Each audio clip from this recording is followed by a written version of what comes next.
Kung sabihin ko po sa inyong lutong-luto na po talaga yung mga putahe na gagawin ng Antikristo para linlangin ng mundo. What I mean is, kahit hindi pa dumarating yung tribulation, kahit nandito pa tayo mga believers, meron na po tayong foretaste of everything na gagamitin po niya.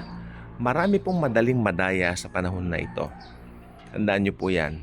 But I believe if you are a firm believer of the Lord Jesus Christ, kailanman hindi ka madadaya because you have that proper discernment of, hey, this is from the devil. Hey, this is the truth. Madali mong makikilala dahil araw-araw pinapakain mo ang espiritu mo ng salita ng Diyos.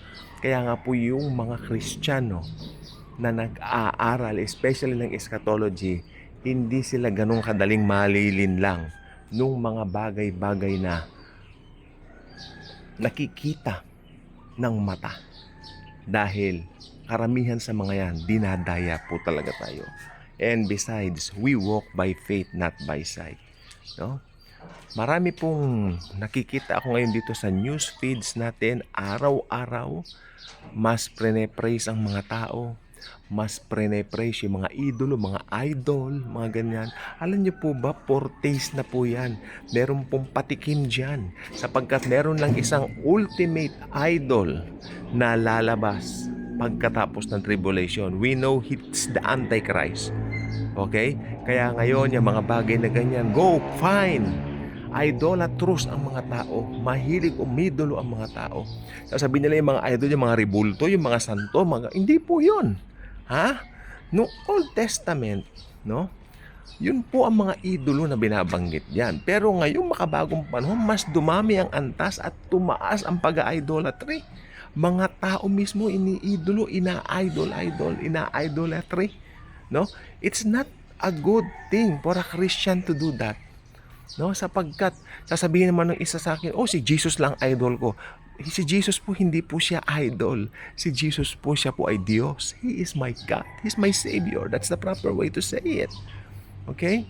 So, ewan ko po itong mga taong ito, madaling magoyo, madaling madeceive. Kaya yung mga taong yan na madaling umidolo ng kapwa-tao, yung mga yan ang magogoyo nung ultimate idol na iidolihin nila. Hanap ng maiidolo, ayan. Pagdating ng panahon, meron kayong maiidolo, bahala kayo. Ne? Habang hindi kayo nakikinig sa mensahe ng biyaya ni Kristo, bahala kayo. Okay? Sige. Ganito po yan. Ang mga tao ay nilikha ng Diyos ayon sa kanyang wangis. Pero not to the point na a-idolin mo ang kapwa-tao mo. No? This is the right concept. If you are a believer in Christ, maiintindihan mo to. Pero ano magagawa natin? Yung mga gumagawa niyan, mga hindi naman po Kristiyano, mga hindi po mananampalataya. They don't know anything about that. Oo, madali tayong humanga. Ako, hinahangaan ko ang The Beatles, hinahangaan ko yung magagaling na mga musikero, mga rock and roll superstar. Mahuhusay sila. Pero yung iidolihin mo na parang, hey, idol ko yan. No way. No way in many ways. Okay? So, ano pa ba ang ginagawa ngayon ng demonyo? Nakitang-kita na po natin na obvious na. Siyempre, ito pong UFO. Alam niyo po ba, darating ang panahon na magugulat ka lang, may mga lalakad na dyan ng mga alien, palalakarin ng demonyo. Hindi po totoong alien yon, mga devils po yon. Kaya nga po ang panlilin lang po ni Satanas. Mag-iingat. Alam niyo po, ganito ko lang po sa inyo, my mom when she was just a teenager. Taga Sampaloc po kasi kami. At dito po, alam naman natin dito sa lugar natin sa Sampaloc, may mga streets tayo, no? Wag na po, hindi ko babagat yung streets namin to protect it. My mom, magaling po siyang mag-vision. Nabigyan po siya ng vision ng Lord. Meron po siyang gift of vision. Ayun mamang gift ng mother ko. Kasi every Christian yung mga gifts, no? When while growing, I think I was 3 or 4, she's telling my daddy, namimintana po kami. Tapos, habang namimintana kami, kwento niya sa daddy ko na nagkaroon daw siya ng vision isang araw nung siya po ay buntis doon sa younger sister ko at umuwi siya ng bahay dahil may nakalimutan siya. So mula doon sa kanyang work, alam na po, hindi ko na babanggitin, pero malapit po sa Top Avenue ang kanyang work. Umuwi po siya kahit kagampan buntis siya. No, umuwi siya para kunin kasi mahalaga po yung mga documents yung nakalimutan niya. And nung kinuha na rin niya yung documents dun sa bahay at pababa na raw siya, may napansin siya doon sa doon sa doon sa may pintuan. Sa may pintuan. Parang nagtataka siya, ba't ang dami raw tao? Pero vision lang niya ito Nagulat na lang siya dahil biglang nagbago yung senaryo. Maraming tao. And then may nakita siyang pinapanood ng mga tao nagsasayaw. Isang lalaki na maitim, tapos may buntot, may hawak na tinidor. Na vision niya. Pagkatapos may tumapik sa likod niya, yun nga po yung pinsan niya. No? Anong ginagawa mo dyan? Umuwi lang ako parang kunin yung papeles. And then that's a vision. Ganon, may mga ganon ng mother ko minsan. Marami pang iba. Minsan nasa bundok daw siya.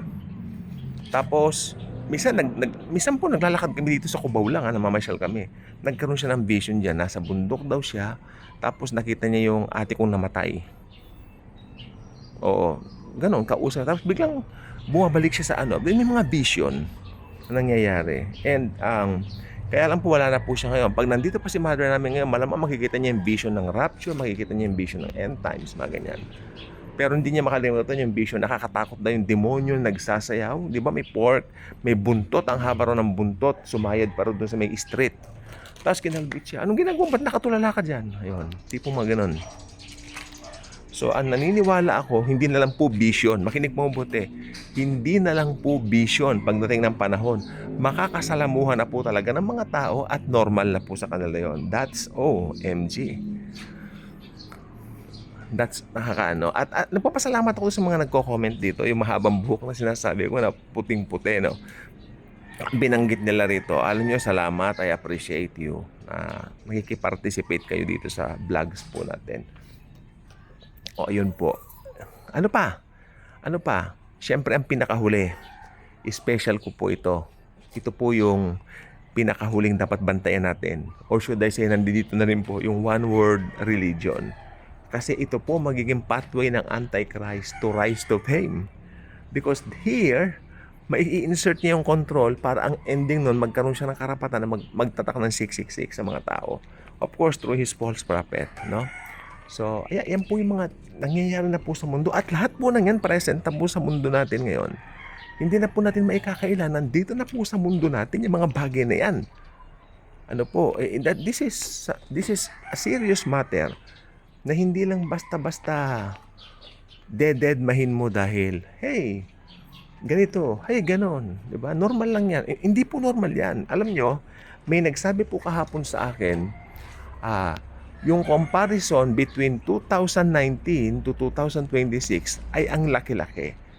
2019 to 2026 lang pong binanggit niya. Magaling po siya mag-analyze ng mga magaling siya mag-analyze ng mga changes sa mundo. 2019 to 2026, 7 years. Pag-usapan mo itong mga alien kanya, hindi ka papansinin. Pagtatawanan ka noong 2019, dito sa topic na ito, right now, pumapaimbulog ang topic na ito bilang isa sa main na topic sa mga, halimbawa sa White House, no? Sa mga tinatopic ng matataas na tao na hindi mo inakala way back 7 years ago darating tayo sa ganitong estado. Talagang what an amazing God meron tayo kasi talagang natutupad yung mga nasa scriptures, na? At mga bata po ngayon pinapanganak, yung mga generation Alpha. Bantayan po natin sila kasi ito po yung may chance na mas matututok na po sa mga online gaming. Tingnan niyo yung nangyaring shooting incident dahil nanonood daw po nung gore, something like that, na parang naglalaro siya noon. Affected po ang utak niya. Iba na po ang mundo, no? So ipag-pray natin dumating na si Lord Jesus, matapos na po ang lahat ng ito, pumasa kanya na tayo forever. If you are a believer, that will be your heart. Para, yes, bago na po. Iba na po ang mundo ngayon. It's not the same. Hindi mo siya mapaliwanag. May nagsabi ng matanda sa amin the other day, hindi ko mapaliwanag pero may nagbago. Sabi ko, yes po Lola, may nagbago po. Ako rin po hindi ko mapaliwanag pero sa Bible, mapapaliwanag po natin. Nagbabago po ang lahat because Jesus is coming soon. Thank you and God bless sa ating lahat. Thank you.